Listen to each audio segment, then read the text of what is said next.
Hello, hello, Michel, coach sportif, bien-être et motivation. Aujourd'hui, je réponds à une question qu'on m'a posée par rapport à un conflit entre le mental et le physique. Je vais vous lire sa question. Alors, elle me dit « J'ai régulièrement un conflit entre mon mental et mon corps concernant le sport ou le simple fait de bouger, par exemple une petite balade. Mon mental est régulièrement au taquet, qui a besoin d'être en mouvement pour s'apaiser, souvent à cause d'angoisse. Mais mon corps est en mode chaos technique.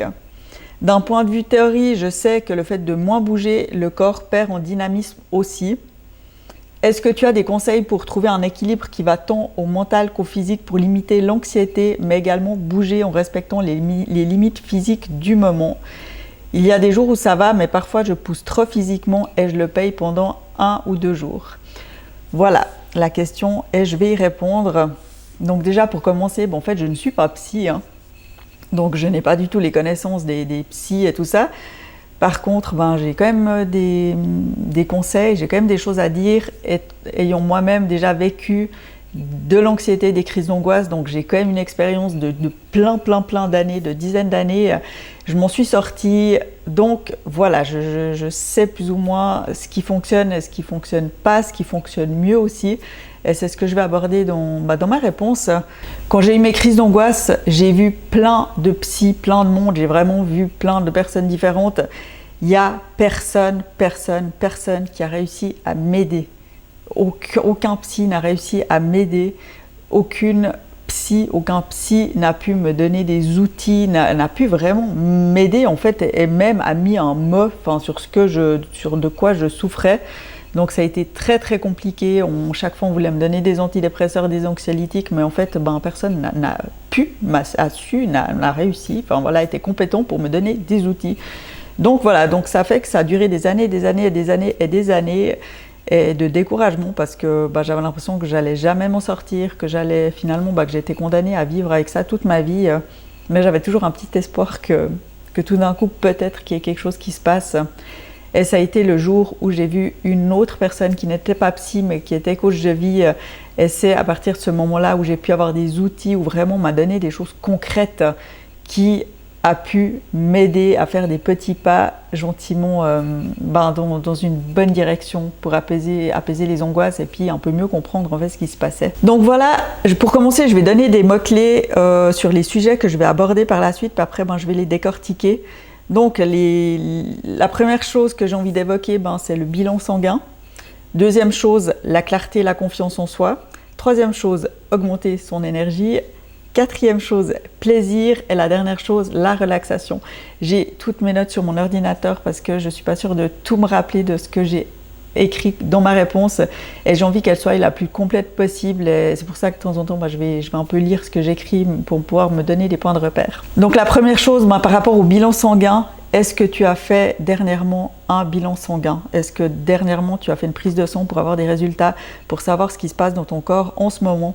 Parce que un petit dérèglement dans le corps peut avoir des grandes conséquences sur le moral, sur plein de choses, sur l'énergie, vraiment un petit dérèglement peut avoir des grosses conséquences, et c'est pour ça que je conseille toujours, j'encourage toujours, que ce soit même une personne en bonne santé, au moins une fois par année d'aller faire une analyse sanguine pour savoir à quoi on en est et pour pouvoir justement rectifier, améliorer s'il y a quelque chose qui est un petit peu pas trop bien. Un désalignement dans la vie amène à des crises d'angoisse, amène à de l'anxiété, amène à de la dépression. Donc vraiment, ça peut être important de mettre de la clarté, vraiment de savoir ce que tu veux dans ta vie, de poser des mots, de l'écrire. Écrire, c'est toujours bien. Des fois, ça paraît un peu gnangnan, mais en fait, c'est hyper intéressant d'écrire et pouvoir le relire aussi régulièrement. Savoir ce qu'on veut vraiment dans la vie, des fois, ça fait peur parce qu'on a l'impression que ça paraît impossible sur le moment,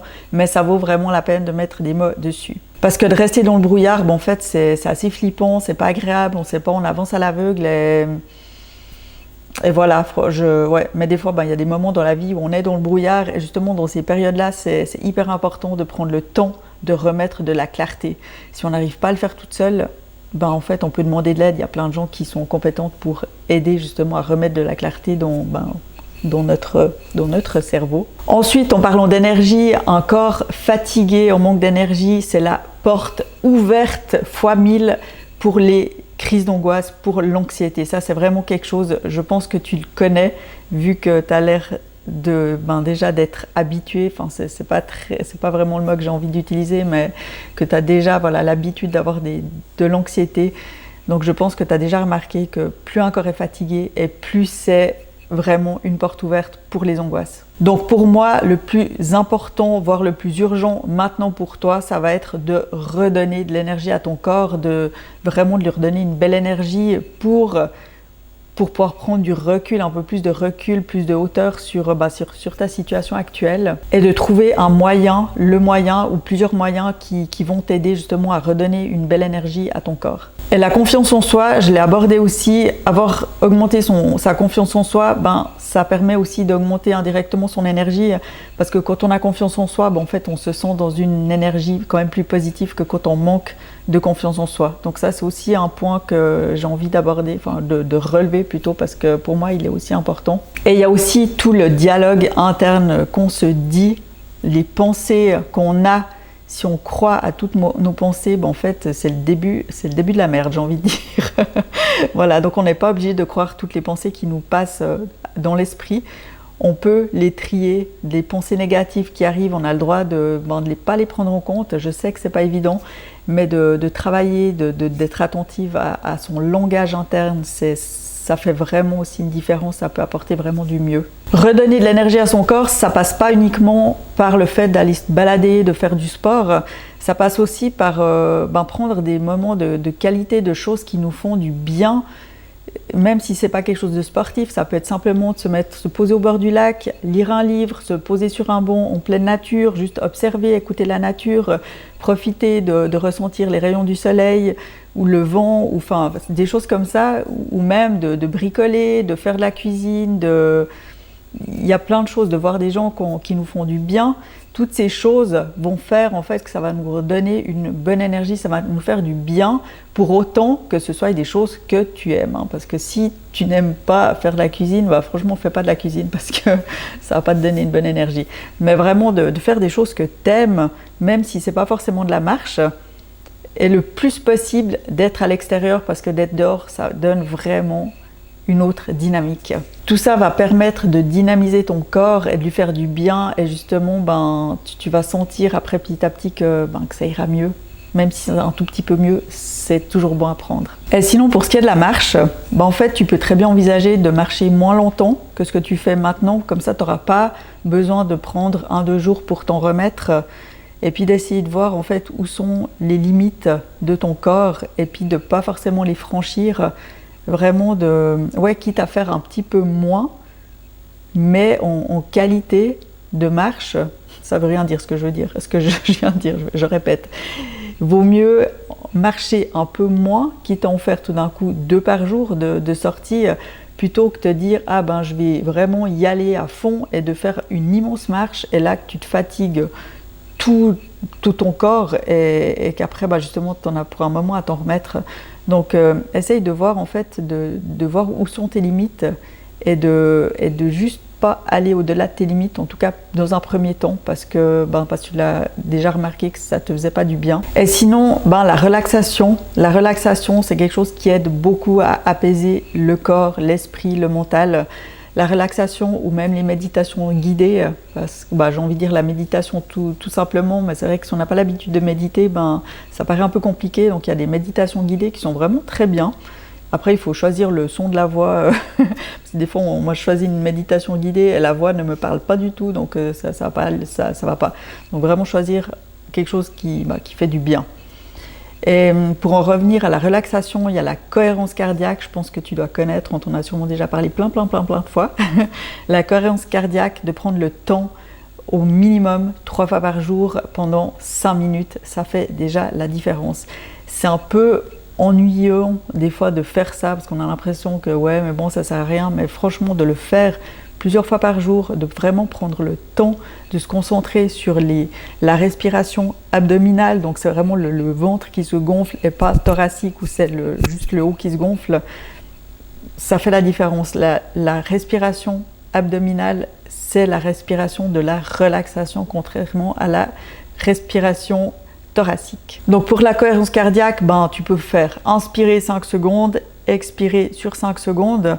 Il y a vraiment plusieurs façons de la faire. Ou alors tu peux inspirer 4 secondes, expirer 6 secondes, ou alors tu peux la faire, comme on dit, au carré. C'est que tu inspires 5 secondes, tu retiens ta respiration 5 secondes, tu expires 5 secondes, tu retiens ta respiration 5 secondes, et en fait tu fais ça.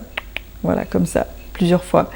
Et ça te demande vraiment de te concentrer sur, ta respiration, et du coup tu es aussi moins dans le mental. Donc voilà un peu dans les grandes lignes ce que je peux te dire. J'ai l'impression que j'ai parlé longtemps, je vois pas le temps que ça fait que je parle, mais voilà, j'espère que ça t'aide, que ça te donne déjà des pistes, et même si c'est des pistes que tu connais déjà, franchement je t'encourage à aller dedans, à aller vraiment les faire, à tester, et pas juste se dire ah oui je sais que je devrais faire ça, mais vraiment de le faire, parce que c'est en faisant que vraiment il va y avoir une différence. Après les changements, ça se fait pas en 2 semaines. Ah non, sinon ça serait trop bien.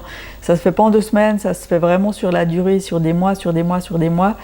Mais sur des semaines, tu vas déjà avoir des petites améliorations, et c'est ce qui va être aussi encourageant de voir que, voilà, que ça progresse dans le bon sens.